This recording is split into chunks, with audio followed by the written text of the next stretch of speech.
Hello दोस्तों, स्वागत है आपका हमारे यूट्यूब चैनल प्रीति की कहानियों में।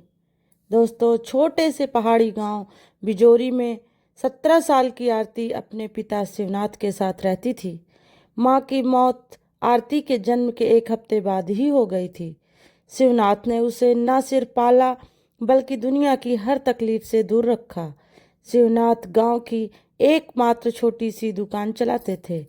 दिन भर मेहनत करते और रात को आरती को पढ़ाते, क्योंकि उसका सपना था डॉक्टर बनना। एक रात बिजली चली गई थी, ठंडी हवा चल रही थी, लेकिन आरती किताबों में झुकी रही। शिवनाथ ने पुराने रेडियो से रोशनी निकालते हुए पूछा, इतनी देर तक पढ़ रही हो, थक नहीं जाती? आरती मुस्कुराकर बोली, थकती हूँ पापा, मगर फिर आपकी आंखों में जो उम्मीद देखती हूँ ना, सब भूल जाती हूँ। शिवनाथ चुप हो गए।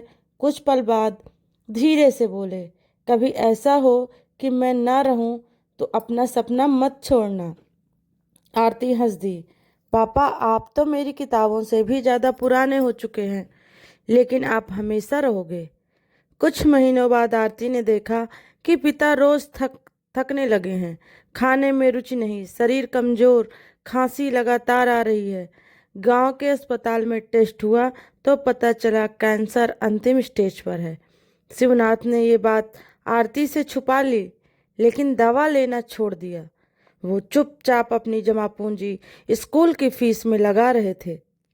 एक दिन आरती ने देख लिया कि पिता ने दवाइयां फेंक दी हैं। वह फूट फूट कर रोई, पापा आप मुझे छोड़कर जा रहे हो?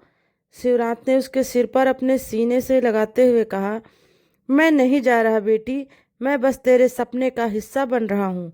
जो मेरी दवाइयों से न बचता, उस पैसे से तेरे भविष्य तो बचा सकता हूँ। कुछ हफ्तों बाद परीक्षा के दिन आरती के जीवन का सबसे कठिन दिन आया, और वो था पिता की मौत। मगर शिवनाथ जाते जाते एक खत और एक पैकेट छोड़ गए थे। खत में लिखा था, बेटी तू परीक्षा देने जा, आज तेरा असली इम्तहान है। मेरी मौत नहीं, तेरे हौसले की जीत होगी। ये पैकेट में तेरा सफ़ेद कोट है, पहन लेना जब डॉक्टर बन जाना।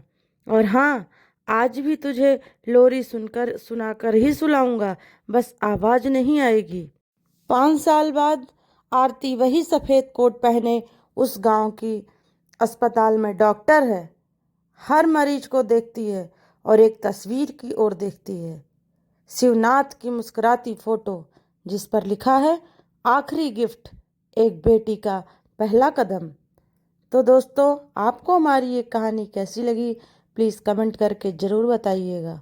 और अगर अच्छी लगी तो लाइक और शेयर करना ना भूलिएगा।